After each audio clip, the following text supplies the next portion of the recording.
Amici bellini, perdonerete il ritardo, vi arriva in serata il video perché aspettavo notizie un po' più ufficiali per quanto riguarda il calciomercato del Napoli. Abbiamo visto le visite mediche per Mazzocchi, però per Samardžić c'è una frenata brusca e dobbiamo analizzare attentamente, oltre a quello che c'è in copertina. Cominciamo.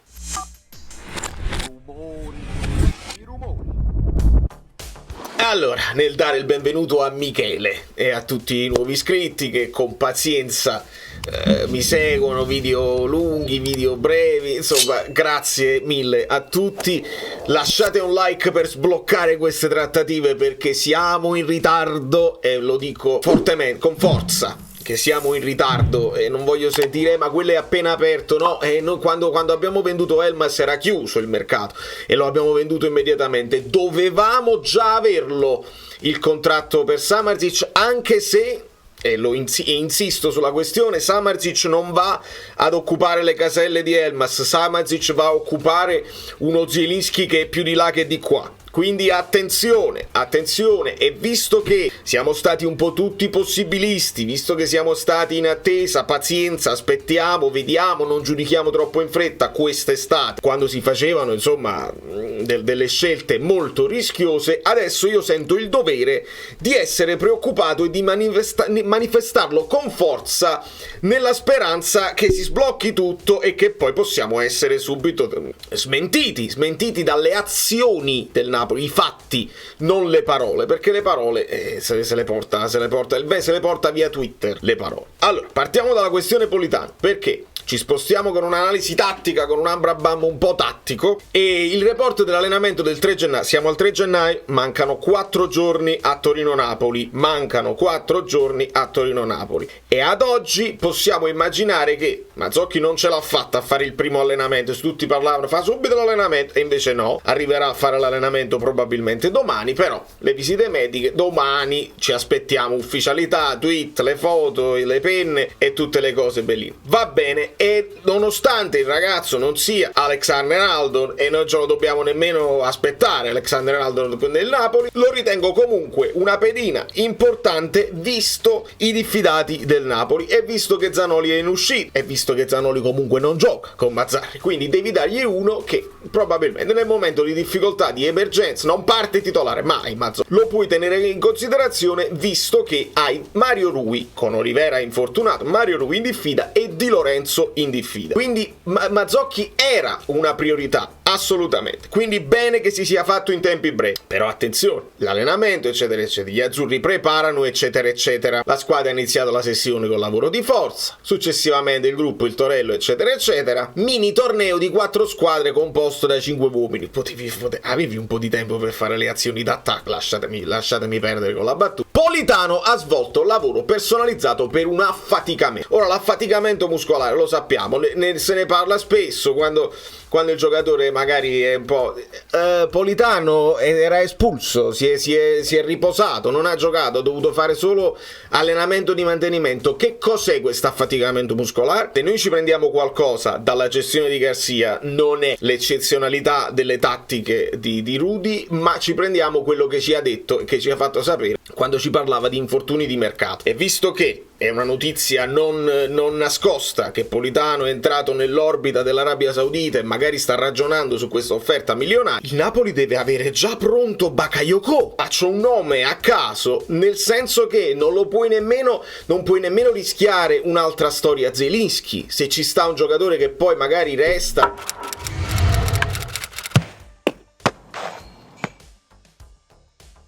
non è convinto, oppure che puoi vendere e non sei pronto a sostituire. Attenzione, facciamo conto che questo affaticamento è vero, domani recupera, lavora in gruppo, è tutto a posto, ma siamo pronti? Ecco perché io parlavo dell'esterno d'attacco, perché anche lì siamo molto molto corti in questo momento con l'esterno d'attacco, quando ti sei venduto anche Elmas, e continuo a non sentire gente che è stranita da questa cessione di Elmas, che è una cosa gravissima, inaudita. Politano ha svolto, quindi... Se questo è un infortunio di mercato, tu devi essere già pronto. Mentre dico devi essere già pronto, non sei stato pronto con Elmas, non hai sostituito Elmas, e se avevi individuato in Samardžić quello che doveva sostituire Elmas, almeno numericamente, sei andato a trovare un profilo che aveva già mostrato delle difficoltà, visto che c'è il padre di mezzo, le commissioni, la gente, i diritti d'immagine, i contratti, gli sponsor. Tutto questo si era verificato con l'Inter, che di solito non ha questi problemi. Poi la Juve cercava di inserirsi e non se ne è fatto niente. Ti sei andato ad infilare in una situazione per un giocatore giovanissimo, di grande talento, che se viene io esulto, però ti sei andato a infilare in una cosa che, se risulta complicata, tu già stai andando a fare la partita col Torino con un altro in meno. Dobbiamo vedere la situazione dei giocatori, perché altrimenti non ci capiamo. Vi faccio piccolino perché non ha importanza che guardiate, dovete guardare i giocatori. Gollin, Meretta infortunata e vabbè. La difesa questa è, anche perché si continua a parlare di Dragusin, che è un altro illogico, è un'altra operazione illogica, come si è parlato tutta l'estate di Scalvini e Cop Miners, che erano due nomi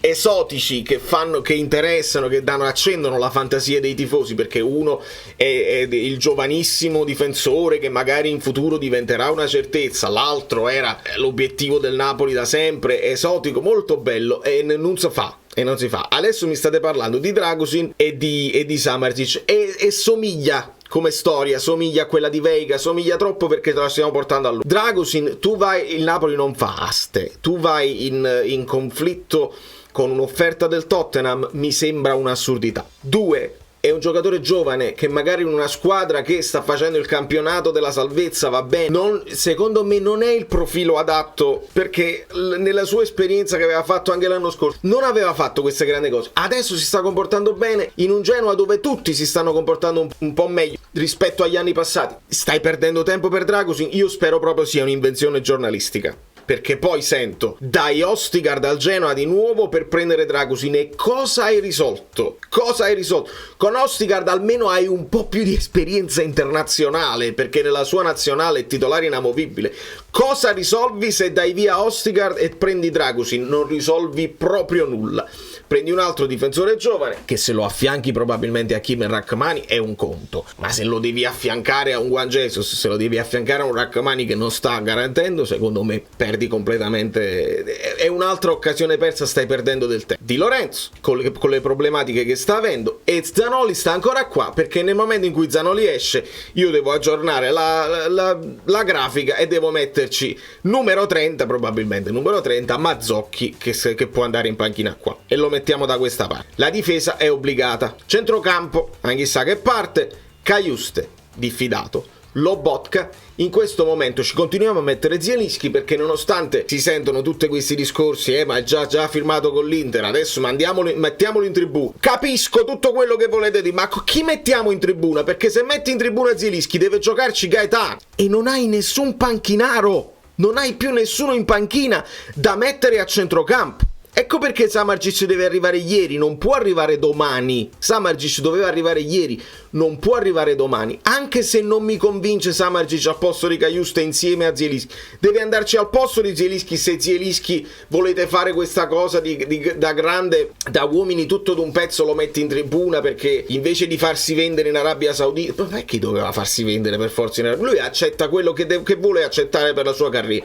Non capirei perché deve fare il favore a noi. Lobotka, Gaetano, Cajuste o Cagiasti, come volete voi. Zerbin, Ostigard, abbiamo detto, quella situazione del Genoa, illogica. Politano, io voglio sperare che l'affaticamento, che poi ce lo ritroviamo titolare qua, altrimenti deve giocare Lindstrom o deve giocare Zerbin di nuovo. Simeone, la solita questione, se gioca lui o gioca Raspadori, e Kvara senza un sostituto anche lui. Ho messo addirittura Demme qua perché non sto sentendo parlare di squadre interessate a Demme, e insisto ancora una volta, se non si trova, cominciamo a fargli mettere minuti, altrimenti facciamo di nuovo avere un pupazzo in panchina che non rientra nei piani, lo tieni, lo paghi e non lo consideri. E che cosa significa? Anche perché col Frosinone forse è stato uno dei meno peggio. Demme, che ha fatto la sua partita senza problemi. Rimettiamo in circolo certe gerarchie, rimettiamoli in... E questo è il quadro, ragazzi, questo è quindi sbrigarsi. Non posso ancora sentire il Napoli, c'è una distanza di 5 milioni, 3 milioni, il padre non ha convinto. Dopodiché sto sentendo altre storie che si sarebbe infilata la Lazio nella trattativa. Non capirei nemmeno da parte della Lazio, perché se io vedo che la Lazio ha difficoltà di inserire Kamada, che è un po' quel tipo di mezzala là, dove lo metti a Samardžić tu, Lazio? Che a centrocampo centrale non lo metti perché devi mettere o a Cataldi o a Rovella o a qualcuno. Hai trovato la mezzala destra che è Guendouzi e che funziona meglio di Basic sicuramente, e meglio di Kamada, e dall'altra parte c'è Luis Alberto che quando sta bene gioca sempre. Che significherebbe questo inserimento della Lazio per Samardžić? Quindi mi sa che queste sono tutte notiziole che escono in mezzo a disturbo, a creare confusione, a mettere insomma una situazione opaca in giro di mercato, che poi porta il Napoli a dire no, noi ci siamo tirati fuori perché il ragazzo era distratto dalle altre voci, non ci mettiamo a fare delle aste. Se uniamo i puntini ci ricordiamo che la Lazio è protagonista anche della voce Zielinski di quest'estate, che pure non aveva senso quando è ancora Luis Alberto e hai preso Kamada. Quindi questa storia, come anche Berardi, no? La Lazio che è protagonista di queste voci qua. Di conseguenza, ragazzi, muoversi e sbrigarsi, perché è evidente la difficoltà in cui stiamo adesso. E io vi dico, se la Lazio veramente, se vogliamo credere a questa voce, dove la Lazio avrebbe inserito Basic nella trattativa per Samardžić, il Napoli si deve andare a prendere Basic subito. È quello il profilo, secondo me, è quella la mezzala che ti deve servire per non lasciare Cajuste completamente solo qua. Se vuoi fare un po' di interdizione, un po' di legna con un po' di fisicità, sicuramente ce ne sono giocatori che io non conosco che hanno le caratteristiche di Anghissà, le caratteristiche di Cajuste e le caratteristiche di Basic, però noi li dobbiamo andare a prendere, e dobbiamo andarli a prendere anche subito. Adesso sto sentendo nuove voci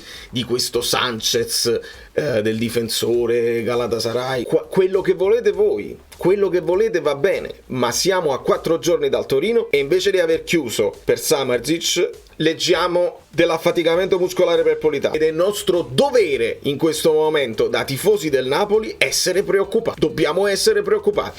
Abbiamo aspettato a quest'estate così, forse abbiamo aspettato un po' troppo, con un po' troppa fiducia. Adesso, se il discorso del 24 con la sagoma di Samardžić era una boutade, oppure eravate convinti di farlo ma non avete fatto i conti con l'oste, cioè con il padre, o con tutte le problematiche, bisogna virare su un'altra soluzione. Ci prendiamo la brutta figura e l'illusione che si sono fatti i tifosi ancora una volta. Io voglio sperare veramente che domani lo annunciano, però domani è il giorno di Mazzocchi, il che va benissimo, ripeto, bene, era una priorità anche Mazzocchi, ma a centrocampo che si fa? Quindi attenzione, forza Napoli sveglia, snellire, mandare tutti gli uomini di mercato a lavorare, perché poi se tu devi fare tutte queste operazioni e come al solito le devi fare tu in prima persona, il tempo quello è, la giornata è di 24 ore, Mazzarri faceva così, quindi è arrivato il momento anche di farsi sentire e di dire le cose come stanno. Siamo preoccupati,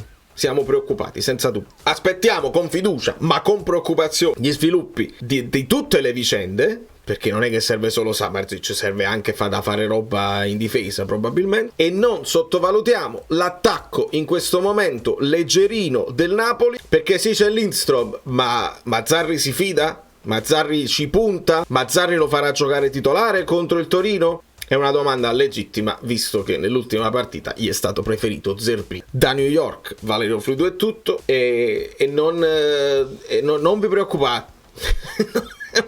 C'è tutto un video di preoccupazione, e poi non vi preoccupate, mettete sotto l'emoji della maschera. Se scrivete penso teatro esce c'è una maschera che ride e una maschera che non ride. Il padrone non ride, piange, il padre non ride. Che film è? Me lo dite voi nei commenti. Da New York, Valerio Fluido è tutto. Forza, contro le penne, dove stanno le penne?